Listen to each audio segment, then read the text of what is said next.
I don't know about you boys. Nice. But I think this was a pretty good Tony Awards. It was. Stealing Focus! Okay, so hey everybody, it's Emily and Jeff. Hi. So I put it out on Twitter that we had a show last night. Jeff and I are in the middle of the Hollywood Fringe Festival. We're in 2 shows, and one of our shows had a preview last night. So we couldn't watch the Tony Awards as it was happening. Right. So it is Monday. I avoided as much as I could. We did. Basically we were devoid of spoilers. Thank you. I wasn't. So we watched it today, Monday. And now we're going to talk about it. Yes. So I took a lot of notes. As she is wont to do. Yes. It happens. Yes, and of course the Tony Awards recognize plays and musicals, but let's be honest, we're going to be talking about mostly the musicals here. Although there is some interesting stuff with the plays this year. So we did our first Tony vlog last year, the Tony Goldmark Awards. Put it up there somewhere. And it wasn't a very exciting Tony Awards. It was kind of like an underwhelming vlog. Except for the hosts. The hosts were fantastic. Sarah Bareilles and Josh Groban were great. There were awesome. a couple good performances, but like I didn't care about any of the shows. Yeah. And this year, Jeff and I were really lucky because not only did we get to see a couple of the musicals nominated, but we also had personal connections to both of them. Yeah. We mentioned in our Hadestown vlog how Jeff's cousin Liam is the vocal arranger and piano player, music director of Hadestown. Got the shout out from Anais Mitchell today. Also, our friend Rebecca Jones is in Oklahoma. Friend of the program, yes. Should have been nominated for a Tony. Once again, should have been nominated. I'm so glad she split after the performance. But She was not there to collect the award because she was like, you know what? You've snubbed me 3 times now. I'm out. So we had a lot more of a connection to the shows this year, which was very exciting. A lot of really exciting, vibrant new shows, some problematic ones, which I definitely want to talk about, some snubs, and some weird stuff I kind of found out after the fact. So I'm just going to go through in order. Okay, so the opening number... Amazing. The opening number was fantastic. I loved it. So the opening number was written by David excuse me for butchering this. Javerbaum. I wrote it down in like the worst. Or Yaverbaum. Yaverbaum, like a Jaeger bomb. We don't. Sorry, we don't know. I'm so sorry. Yet. Correct it down here, Emily. You're the worst. And Tom Kitt of Kit and Yorkie. Yes. So it was a big extended sequence. You know, in the past decade, the Tony Awards has been very smart in getting. For lack of a better word, song and dance men, because they're usually men, to host the Tony Awards. James Corden has a Tony. I don't know if you guys know that. He has a Tony, not for a musical, but for a play with music called One Man, Two Governors. That was like his big kind of breakout for us in the States. Right. And obviously he does that musical theater stuff all the time on his show. So and he was in the Into the Woods film. Like it makes perfect sense. He has a huge theater background in the West End and on Friends Broadway. with Coldplay. They grew up together. I saw him last year at the Rose Bowl. He just jumped up on stage and sang with them for 2 songs. He was amazing. Yeah, he's a very talented guy. Very talented. So the opening number was fun. He had 24,601 videos in his queue, which is 24601. Brilliant. So they had a chorus line reference where they straight up did the chorus line choreography, the ba-da-ba-ba-ba-ba-ba, that thing. That was cool. I was so happy. That opening number was so fun. It was really good. It really sort of drove home the difference between a live theater performance where the actors are actually there. You're not just watching digital images of them, you know, via pixels on your TV screen. It was very clever. However, they were not too cruel to their corporate overlords because they took every opportunity to talk about how great TV was. To apologize in that opening because number. They pay us much more money. James Corden was talking about he was what did he say? He said like the very first sequence. Like, what am I saying? I'm so sorry. No. At the very first sequence, he was like, being on network TV is fine, obviously. Obviously. I'm not talking talking about network TV. Yeah, and then they listed off all the great TV shows, but they did have a fun Law and Order joke. One of the fun things about watching Law and Order is because they film it in New York. New York, so it's all Broadway people. Every actor not necessarily the corpses, like they made the joke. No, they are. Broadway actors are the corpse. They only use New York actors because they film in New York. So someone who was a corpse then their first job could be a Broadway actor later. Yeah. The way that he apologized to TV because TV pays them so much more. There was truth that's frustrating, but they did it in a comedic way. It was very fun. They also made an Audra McDonald joke. He said Audra made me do it, and then they made a Patti LuPone reference. They were like making some joke about turn your phones off because Patti LuPone will yell at you, which is true. Because she infamously did during a Gypsy performance. So lots of in jokes. I really liked his backup dancers. They were obviously very talented, but they were very funny as well. So it is important to note that the Tony Awards are kind of a crazy thing because Broadway shows still happen. They happen 8 days a week. Yep. Well, sorry, not 8 days a week, 8 shows a week, but it feels like 8 days a week. 8 days a week. So there's, so on the day of the Tony Awards, the people who are nominated and performing, they rehearse in the morning, then they go do a matinee of their show, then they come back and they perform on the Tony Awards. Broadway does not sleep. Brutal. Does not.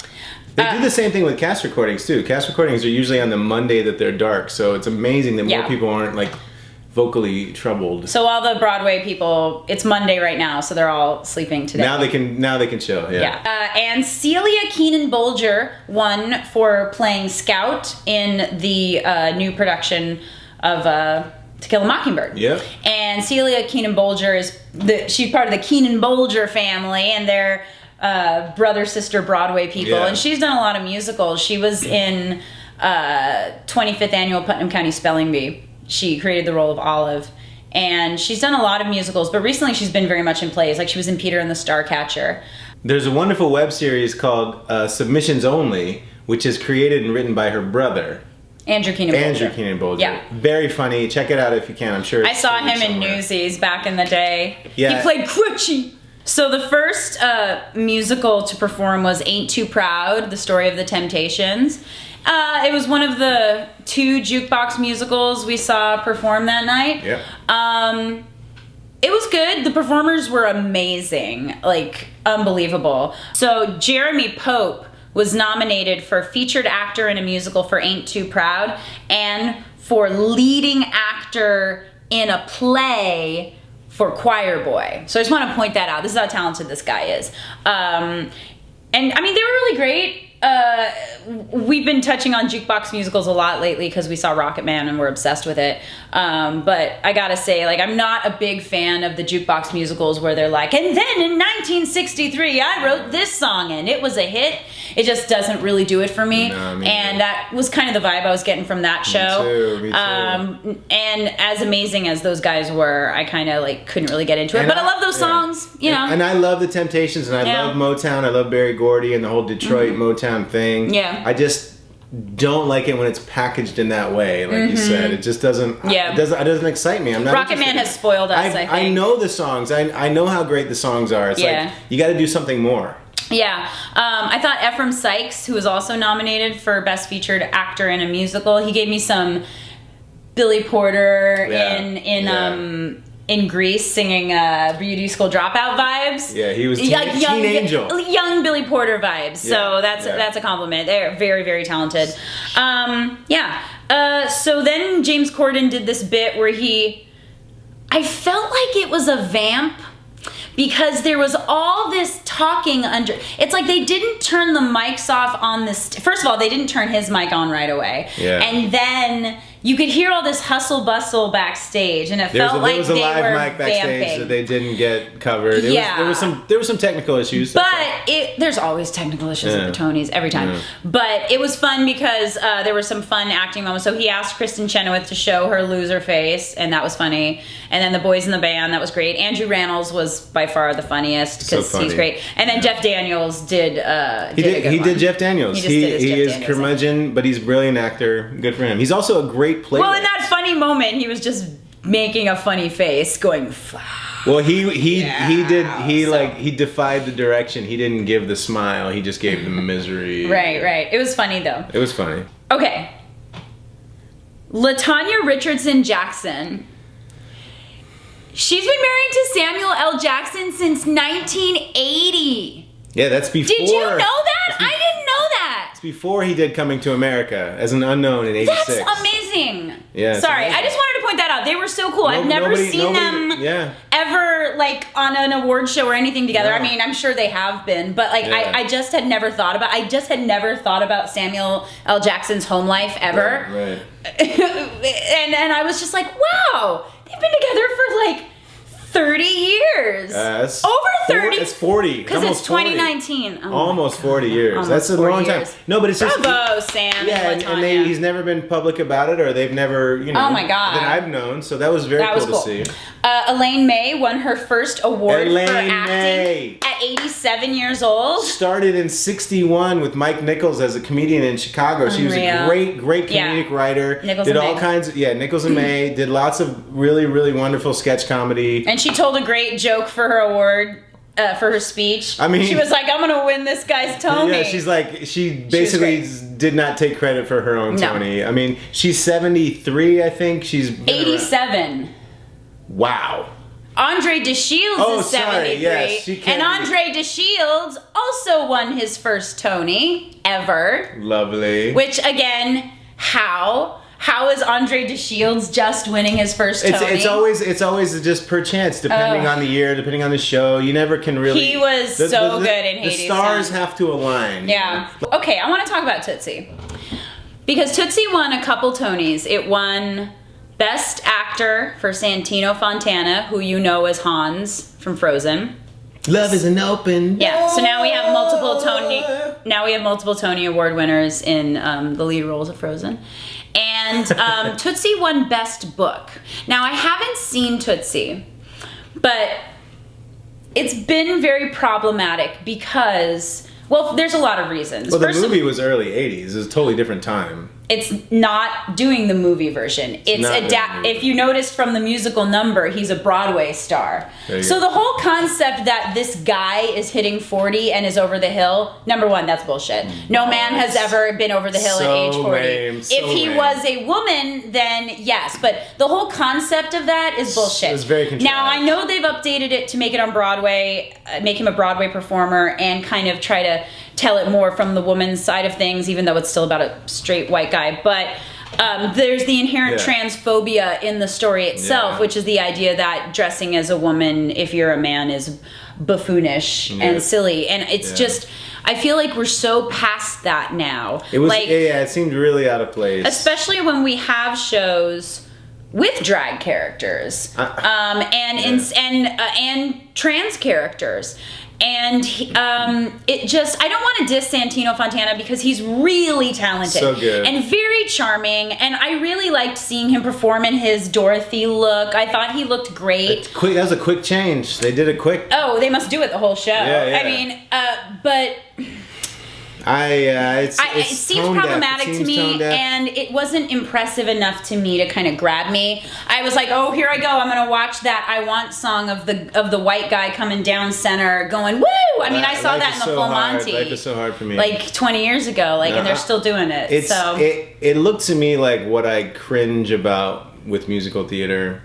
I apologize. Well, it's not the musical theater thing that bothered me. It's the inherent transphobia, the idea that, like, a derp, and there's no trans characters in the show. The whole thing is this guy dressing up as a woman because he thinks he's going to get more work as a woman, which is bullshit. It's so stupid. But also the fact that there apparently, and again, I haven't seen it, apparently there's a lot of jokes about how goofy he looks or how silly it is, or making jokes about his...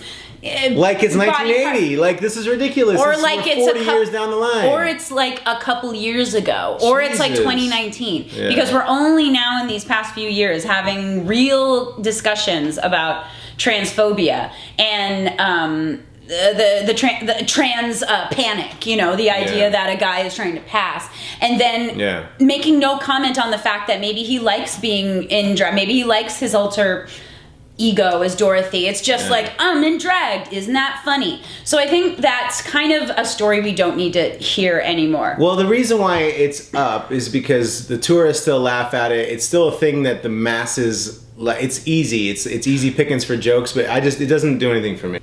I don't know. know. Fish in a barrel, easy targets is not a problem for me. Broadway producers have been doing that since time immemorial.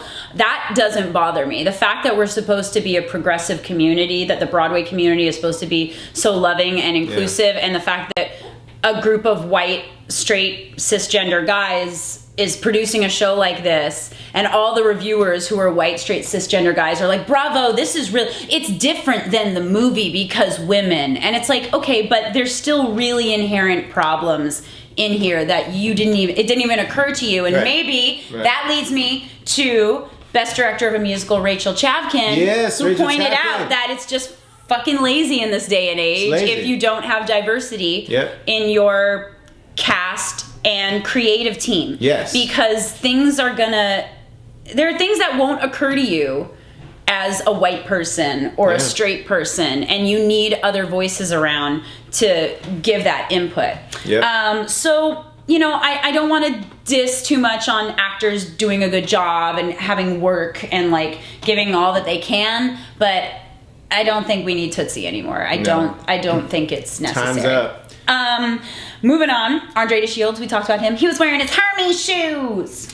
He was 73 years old. We saw him in Hadestown. Got his first Tony from Baltimore. Gave a really nice shout out to the city of Baltimore and said, I told you back when I left, 40 years or 50 years ago, I was going to go to New York and make some of myself. And he's always so slick and put together, and he just, oh my God, he just controls the room when he speaks. And he was a late addition to the Hades cast as far as the journey to Broadway. The first time he was in Hadestown was last year in London. He wasn't in the off-Broadway cast, the Edmonton cast. It was a big deal that they got him. And everything worked out. The stars aligned. He won his Tony. I mean, it was the perfect role. He's great in it. Enough said. I do feel bummed that Patrick Page couldn't win because Andre DeShields won because I'm obsessed with Patrick Page. However, I am very happy Andre DeShields won. If I could give awards to everyone in Hadestown, I would. They won 8 Tonys. They would have been deserving either way. Yeah. Okay, so then Shirley Jones came out and introduced the Oklahoma section. Now, I do want to point out, I know a friend of mine on Facebook was like, why are they doing Oklahoma so angry? And I was like, that's kind of the vibe of the whole show. Yeah. Watch our video on it. We talked about it. The whole vibe, they don't change a single thing of the text.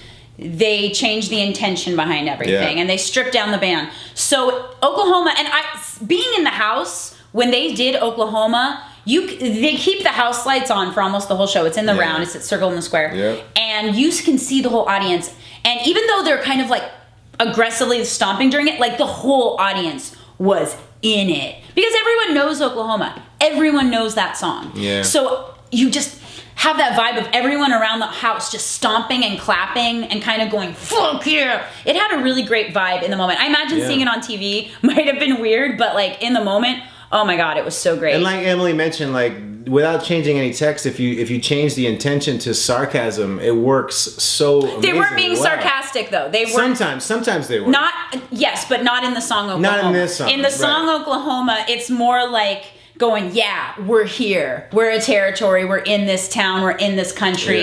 It's more like, bring it, okay? But as far as telling a story in a new way with the same text, it worked very well. Ali Stroker started it off with her I Can't Say No.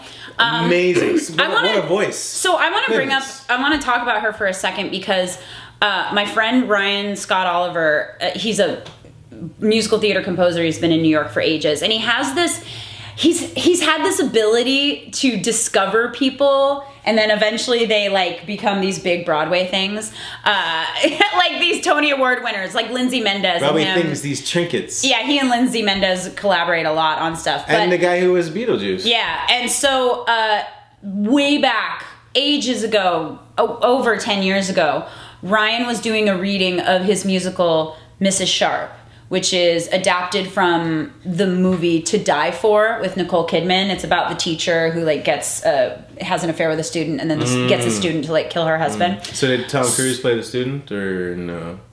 Tom Cruise? So anyway, the point of this story is that there was this reading of it way back, and Jane Krakowski was playing Mrs. Sharp.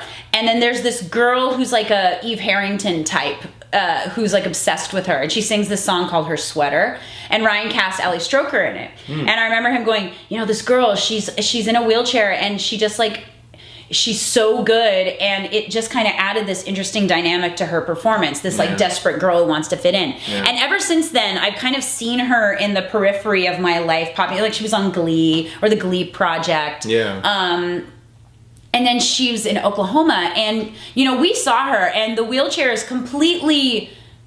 It's fine. It's not even part... It's not a part of the show. There's no moment where they're like, Ada Annie in a wheelchair. It's just the actress is in a wheelchair. Like, she's just a person existing in this world who happens to be in a wheelchair. Because it was at Circle in the Square, there are no levels, so she could get around. There were ramps. Just as easy as anybody else, so it didn't come up. It was just a part of the... It was not a part of the story. No. It was just who she was. An actress in a wheelchair. It was great. And her speech was fantastic. So she won tonight, obviously. Yeah, so she sang... First of all, I want to backtrack, because she sang I Can't Say No, which... is one of my favorite songs from a musical ever. It's from 1943, people, and it's about a woman who likes to have sex and celebrates the fact. So she sang one of my favorite sex-positive songs, and it is sex-positive. If you don't get why it is, then screw you. You know, Rodgers and Hammerstein aren't perfect, but they got that song right. And I love how she sings it. She does it like Dolly Parton. She does it like she's, you know, rip-roaring cowgirl, and I love it. It makes you wonder why that song was never performed that way. She does these slides up. She's like, her range has no limit. It's fucking she's rad. so great. She always is in control of it. It's brilliant. She's a wonderful singer. There were quite a few shows that made it a point during their performance to have the band on stage. Hadestown in Oklahoma do have the band on stage. I can't speak for the other ones, but that was a really cool element of kind of celebrating these Tony nominated shows. Just the fact that a lot of them do have bands that you can have on stage, and how you know, integrated they are. So they did this thing where they had the playwrights who were nominated do a speech to introduce, just to talk about their play, and it was a hit or miss. Yeah, it wasn't great. Yeah, the guy who the first two people, well, the guy who wrote The Ferryman, which won Best Play, he kind of fucked around. And then the guy who wrote what Live was it? TV, you can do whatever you want. It's like they say, here, say this. And he's like, I'm not going to say what's on the teleprompter. I can't remember the guy. There was a guy in drag who wrote Gary. He wrote Gary, a sequel to Titus. And then the guy who introduced Choir Boy was the first one who took it seriously. And he was great. And then Ink and What the Constitution Means to Me, they just gave nice speeches. So, it was fine. It's always so hard in the Tony Awards to kind of showcase the plays, because, like, what do you do to showcase a play? I mean, you can't really. The only one that could was scene, I guess, but that would, it doesn't really work. Well, the only one that worked was Choir Boy. And that's because Choir Boy is in that weird realm of being a play with music. With music, sure. And there is a difference. There is a difference between a musical and a play with music. A play with music is simply that. There might be songs that the characters sing in it, but the songs are not part of the storytelling. Within the story, they are singing a song. Exactly. And Choir Boy, I mean, the guy who did, I'm sorry, I don't remember everyone's names. The man who did the vocal arrangements got a special Tony Award recognition because those arrangements were amazing. I mean, it was amazing, and I don't even think those guys were mic'd. I think they were just singing it full out, and that was where Jeremy Pope got to shine through as well. So that was really great. I would really like to see Choir Boy. It looked like a really fascinating play and a really interesting story. And plays with music can be fantastic, obviously, just depending on the show.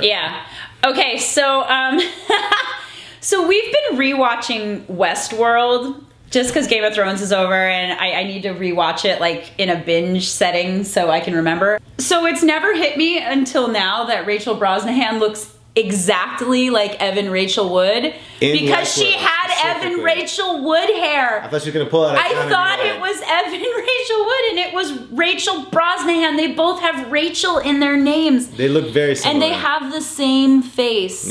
So hair. It was crazy because she's been a brunette, you know, on that show. I haven't seen Mrs. Maisel. I probably won't. I'm sorry, but she looked exactly like Evan Rachel Wood. I mean, you know. White women with big eyes. What can we say? We all look alike. Another Rachel. Okay, so backtracking to Rachel Chavkin. She won for Best Director of a Musical. I can probably count on one hand all the women who have won a Tony for Best Director of a Musical. There might be more, but the first woman to win the Tony for Best Director of a Musical was Julie Taymor for The Lion King. Yeah. I know Susan Stroman won for The Producers. And then Rachel Chavkin. That's all I can think of. There might be more, but there aren't enough. Waitress didn't win that year. It didn't, but... Waitress was unfortunately up against Hamilton, which is like... It's like Chicago going up against a chorus line. Right. It's like, what are you going to do? How are you going to go up against Hamilton, no matter how good your show is? Yeah. So it was really cool to see Rachel Chavkin win, and it was her speech was so good. I love her and Anais Mitchell just kind of like there was so much support between all the women creatives. It was really neat to see. And we should say Diane Paulus might have won for Waitress, except she was up against Hamilton, and she is helming the new Jagged Little Pill musical that will come to Broadway in the future. So there's things in the works. It's just this is breaking ground. Rocket Man has spoiled me. Okay, so Catherine O'Hara showed up looking like Moira Rose. And she introduced Beetlejuice. I thought Beetlejuice was meh. Yeah. I just don't care about Beetlejuice. I wasn't impressed. I thought he literally says YOLO in one of the lyrics. The lyrics were not impressive. I'm not inherently against movies being adapted to stage musicals. I find if anything, Beetlejuice should work. No, I actually disagree. I find the ones that work the best are the ones that were smaller films and didn't have as much of a cult or a huge following beforehand and are building toward and have some kind of performance aspect already in them. Full Monty, building up to the big show. Kinky Boots, building up to the big show. Footloose is not good. Exactly. But at least I don't think it always works. Hairspray, building up to the big show. I think there are ways to do it right. However, I don't think Beetlejuice needed to be a stage musical. It screams of pure money-making to me. No, exactly. It's a cult, weird Tim Burton film. Because Tim Burton has such a creative... he's so interesting creatively. He used to be. Back and they made some changes. But like to me, it's like, what am I going to get out of this? What am I going to get out of this? Seeing Carrie Butler wasted in a like straight woman role, like... I don't know. I actually didn't have an opinion on it, but I thought they did a fun little... I thought the number was fun. I have students who like it. It's that same thing. I'm an old curmudgeon. There's nothing in that show for me. I mean, I love Beetlejuice. I really do. But I don't need to see a bunch of white people singing Deo walking down the hallway. I agree to a point. I've been let down so many times by... musicals being adapted from popular films. It failed time and time again. Even Young Frankenstein. This one I had no opinion of because I was throwing it into that pile, but I felt like they did a decent job with their number tonight. The number actually interested me. Yeah, it did not. So I might actually be interested to check it out. We had the first woman to ever be nominated for sound design. Cool. What? And she won. For Hadestown. It's a boys' game. Ali Stroker won her Tony. Yep. First person in a wheelchair, I think, ever to win a Tony Award. So that was monumental. I was torn because I love Amber Grace so much. Yes. She was so good in Hadestown. Yeah. But you know what? I saw both of them. And, Ali Stroker absolutely deserves it. She was amazing. Yeah. I would also like to point out this is the second year in a row that Best Featured Actress in a Musical went to a Rodgers and Hammerstein role. Last year was Lindsay Mendez as Carrie Pipperidge in Carousel. This year, interesting. Ali Stroker in Oklahoma. So get thee to a Rodgers and Hammerstein revival if you want a Best Featured Actress. Alive and well, apparently. I know. Okay. So that was really great, very exciting, and a thrilling moment for everyone involved. Oh, it was super cool. Her speech was heart-inspiring. It was really, really cool. It was really great. And there's always, everyone is deserving, so... Yeah.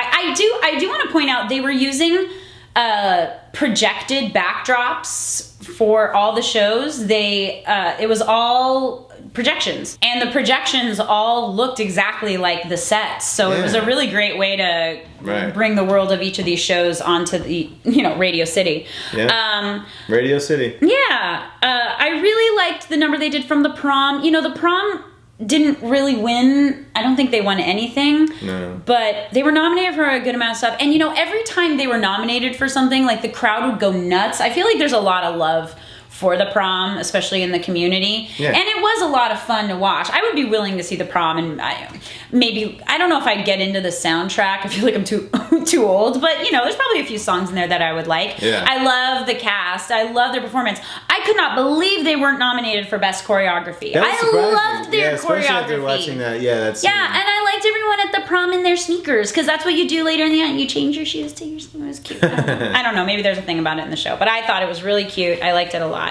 So they had the nominations for Best Score, and the score for To Kill a Mockingbird was nominated, which it's not a musical, but the score, I'm assuming just the music they played during the show, was written by Adam Guettel. And Adam Guettel is third generation Rogers. Really. Richard Rogers is his grandfather. Mary Rogers is his mom, and Mary Rogers wrote Once Upon a Mattress, and she wrote the novel Freaky Friday. Adam Guettel wrote Light in the Piazza and Floyd Collins. Those are his biggest. That's the one I was thinking of. But I will say they cut to a shot of him, and he looks like his grandpa. I mean, his hair is a little longer, but I could see Richard Rogers in his face. It was interesting. Wow, cool.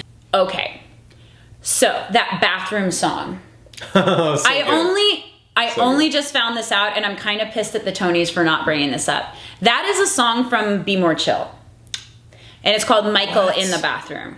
No way. And Be More Chill was nominated for 1 Tony. Yeah, it had no presence at the show. And written by 1 Tony for score by Joe Iconis. And Joe Iconis is kind of like my friend Ryan. He's a musical theater person who hasn't had a lot of Broadway shows yet, but he's a musical theater composer who's been in New York and around for a very long time. So it was a very big deal that Be More Chill came to Broadway. Yeah. I know a lot of students who are really obsessed with it. Yeah. But they didn't get many Tony noms. And so then they did that song in the bathroom with it was James Corden and Sarah Bareilles and Josh Groban, and I remember it had a very like dee-doo-doo-doo-dee-doo-doo-doo electronic score, and I was like, who wrote this? Yeah, this sounds like Be More Chill. I was like, this sounds like Be More Chill.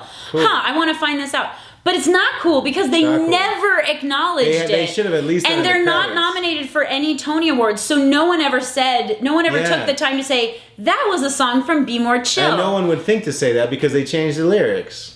They should have thought to say that. Because no one in the audience would know. I wouldn't know. I didn't know. And honestly, like a lot of my friends in New York love Be More Chill. Be More Chill has lots of great buzz in the city. It just didn't have a lot of Tony nominations, so it wasn't a big presence in the show tonight. Yeah, so I thought it was a great number. The first thing I thought of was like, wow, the acoustics must be amazing in there. They obviously shot it beforehand. Josh and Sarah and James were sounding great. Like, come on, don't not give them any Tony Awards, then use one of their songs and then not acknowledge them for that. At least put like a little thing on, like inspired by. All James Corden had to do he should have just said it afterwards. He should have just been like, and that's a song from Be More Chill, still running. You should go check it out. Support the Broadway community. And now our next host. It would have been one sentence. Yeah, don't talk more about CBS and your corporate overlords. Oh yeah. Okay, so the Hadestown performance. I loved how they did it because they didn't have anyone introduce it. All the other performances, they had someone come out and go, blah, blah, blah, blah, blah, blah, blah, blah, blah, and now Tootsie. Yeah. They just had Hermes come out and narrate, like he does in the show, with music underneath, and they did some tableaus of the characters. And then they segued into, Wait. I thought they were going to do one little section. I wanted one more, but that's, you know. And for a second, I thought maybe they were going to do the ending. I'm like, well, they're not going to do the ending, because the ending is like my favorite song. Yeah, they would not do the ending. They can't do the ending. That's just dumb. I know, but it was so good. It's always tough to discover which song to do at the Tonys. That's all. I think they made a good choice. I think that's a good song. It gives you the vibe, and it's the song where Orpheus goes to Hades and he starts descending. And I thought they did a good job of representing that. I do want to point out, because I didn't do it in our Hadestown vlog, that I love the Fates in Hadestown. The 3 ladies who play the Fates, they are so good. I'm such a sucker for like trio girl harmony stuff. I started out singing that stuff like in girl groups when I was a kid. I just love it. I love women who have rich, low alto notes, I just love the Fates so much. When the Chips Are Down is my new favorite song. I'm singing it. That's Liam Robinson on the vocal. Oh my God. Creating those harmonies. Yeah. So Audra McDonald and Laura Linney got in a fight, and Audra McDonald took her earrings off to fight her, and Laura Linney was like flipping her off during their show. All right. That Kiss Me Kate revival. Warren Carlyle, baby. Okay, so back in the late 90s, Brian Stokes Mitchell mentioned it when he introduced his tribute to Mira Maisie. There was this great revival of Kiss Me Kate with Brian Stokes Mitchell and Mira Maisie, and they did Too Darn Hot at the Tony Awards. I know, Kiss Me Kate, a revival of Kiss Me Kate doing Too Darn Hot at the Tony Awards. What a concept. And I've seen a lot of YouTube footage of that song because I teach that show to my students, even though it's kind of time to retire Kiss Me Kate. It's time to retire Kiss Me Kate forever. We can have the Cole Porter songs on their own. But I just want to know, how do you take a song like Too Darn Hot that's supposed to be about how it's too hot to have sex, how you want to have sex, but you can't because it's so hot outside. How do you take that song and make it completely unsexual? That was like watching a community theater production of Kiss Me Kate. A really good high school production of Kiss Me Kate. Corbin Bleu aside, I love you, Corbin. You're amazing. You're such a great dancer. But that was so basic. The costumes were boring. There was no sex. Everyone was just kind of dancing and having fun. And I was like, you don't get what this song's about, Warren Carlyle. Love you, Warren. Sorry, pal. It just was so...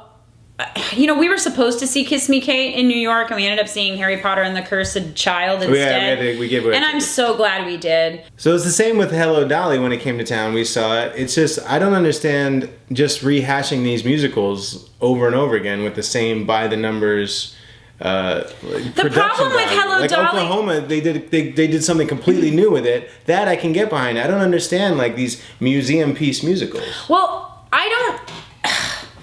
The problem is Hello Dolly's always been the same. It'll be the same forever as long as there are, until we start giving more musical theater roles to older women, we will have Hello Dolly until we die. But no one's ever tried to subvert it.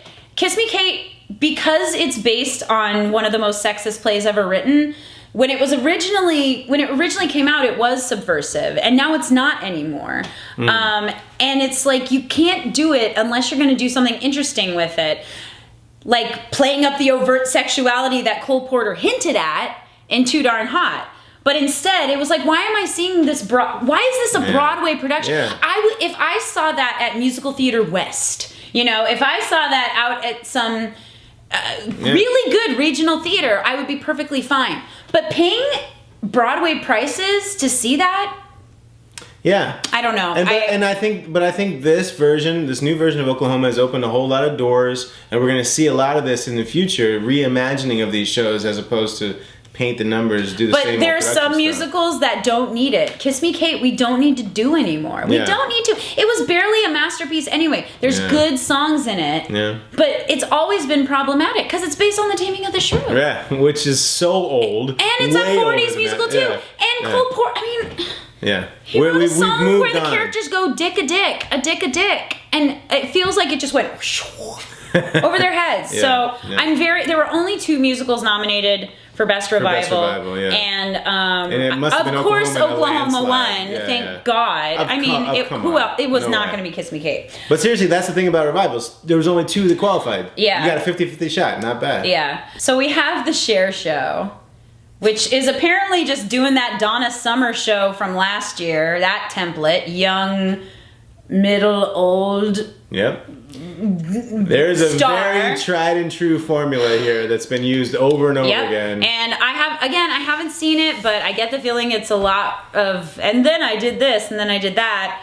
I mean, Bob Mackie won for best costumes, as he should, because they recreated all of his amazing iconic looks for Cher. Yeah, they printed that Tony like 7 months ago, you know. When I gotta say, though, Believe was not meant to be adapted to a Broadway stage. It's horrifying. It's a techno song. It was a big game changer for Cher. Yeah, dude, if I could turn back time, do one of those. Like, why do that? She has actually... I mean, I get why they did it, because it's one of her biggest songs, but it made me realize, like, hearing a whole bunch of ensemble people singing Believe, it's like... So boring.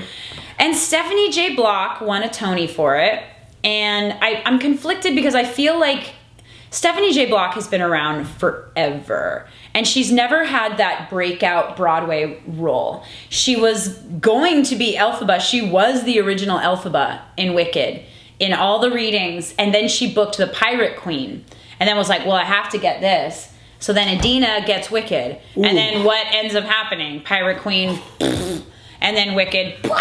And Stephanie J. Block eventually did play Elphaba on Broadway, but she didn't originate it. That's all they care about. She was in 9 to 5. I saw her in 9 to 5 with Megan Hilty. I mean, two of the most talented girls ever in just the stupidest show. Her 11 o'clock number was basic. It's called Get Out and Stay Out, and it was basically like, I was like, I'm watching Defying Gravity right now. Like, this is just what it is.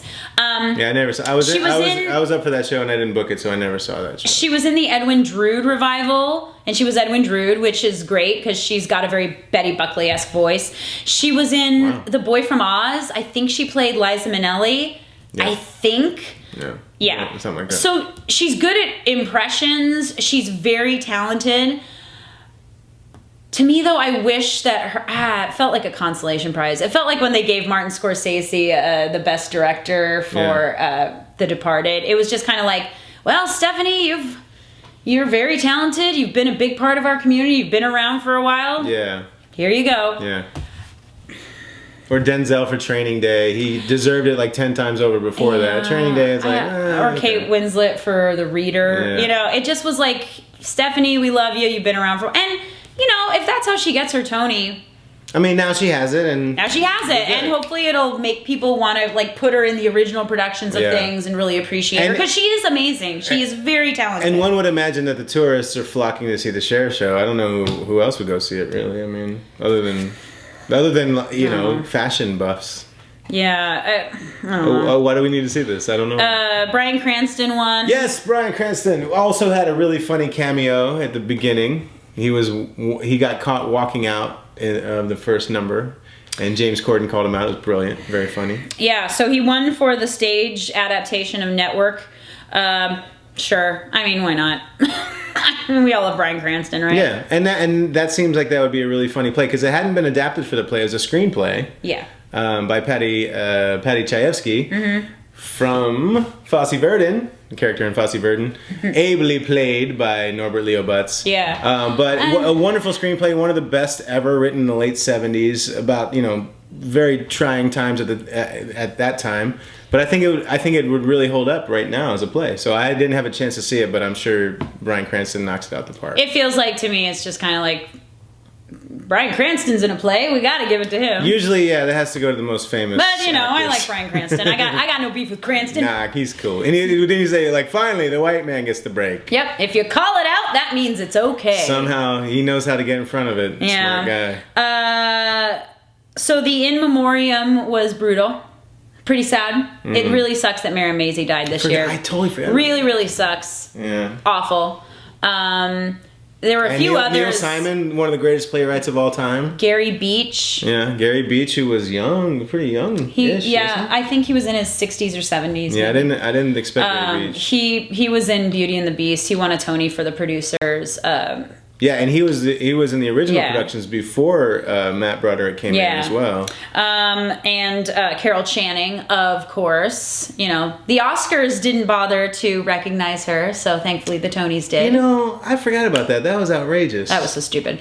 And oh god, Cynthia Erivo singing Can You Feel the Love Tonight, right? Yeah. Can You Feel the Love Tonight? More Elton John. Oh, God, her voice is insane. She is so amazing. My God. It's always a moving moment, of course, but tonight it was really good. Ben Platt had a funny joke where he was like, if you stumbled upon the Tony Awards, you are in fact gay. That was fun. Ben Platt had a lot going on. He had other cameos earlier, too. Yeah. He was good.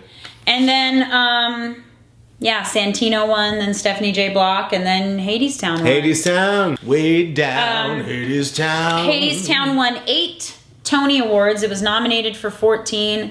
I mean, it's pretty good. I don't think there was anything that even came close. That's pretty good. It's such an amazing show. It's such a revolutionary show. Poignant, timely. It's like it's been around forever and it's brand new at the same time. It's an amazing, wonderful show. Yeah.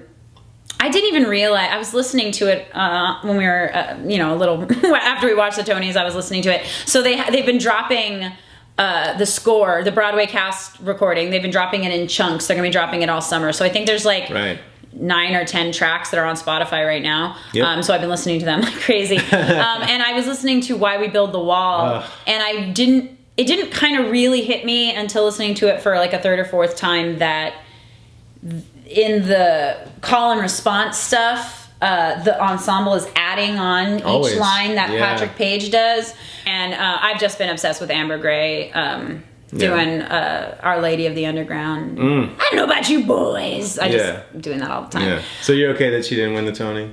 I'm not okay. Because when we were there, you were like, she's got to win the Tony. No, I know. When I saw her do it, I was like, that woman needs the Tony right now. Give it to her now. So Stephanie Block got it instead. Ali Stroker got it instead. Oh, because it was the supporting. Supporting. It's the only one that I was like torn on because on the one hand, Ali Stroker was absolutely deserving. She was phenomenal in that show. But I think for me, for Emily, my vote would have gone to Amber just because I can't. I don't know.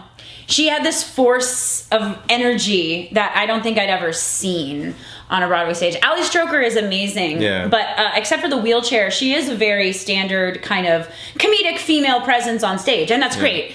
And in a very comedic she's amazing, But Amber Gray, I can't say that I've ever seen a person like her on the stage, or like just her vibe, the way she sings, the way she would dance around and just kind of be this character. It kind of knocked me for a loop. She was wonderful on this show. Yeah. So go see it if you're in New York. Anais Mitchell gave Liam, Jeff's cousin, a shout out. You know, she thanked, he did the vocal arrangements. So. Anais Mitchell had a wonderful speech too. Oh man, so good. She and Rachel Chapkin had really great speeches. Yeah, they both did. There were a lot of very inspiring speeches, I would say. It was. They had the red carpet. It was a Pride flag because it's Pride Month, and it's the Broadway community. It's you have to. It's gay, as it should be, and it's whatever you are. It's baby. whatever you are, baby, and that's why we don't need Tootsie. It's true. Yeah, so I think this was a really fun Tony Awards. I really enjoyed it. Yeah. I'm really digging the shows. I might try to listen to some more of them. I'm interested to see what revivals are on the horizon because it's kind of crazy that Oklahoma and Kiss Me Kate are kind of the only ones. Yeah, just let them go. Just let them pass. Yeah, we can. Well, that production of Oklahoma is extending and it's going to tour. And it's going to tour, which is very interesting because I thought that they wouldn't be able to tour it. They're going to have to really specifically pick their venues. Because it won't work on your regular proscenium houses. Thanks for watching our vlog of the Tonys 2019. Ooh, 73rd Tony Awards. Right? Go see Hadestown if you can. Or just listen to some of these shows. Listen to these cast albums. Yeah, and as she said, they just dropped the cast album. Go watch some footage online. Go watch some YouTube footage of Too Darn Hot from other productions and tell me that it's not better than the Tony Awards performance. I'm just saying. Also, there's a great version of I Hate Men that Rachel York did at some, I don't even know where it is. I love Rachel York. It looks like a community theater, but she is killing it. She's my pal. She's great. We're anyway, friends. Tony Awards. Tonys. We'll see you later. Watching, Viva la Broadway. Yes, have a great night. We'll see you soon. I guess there were plays too.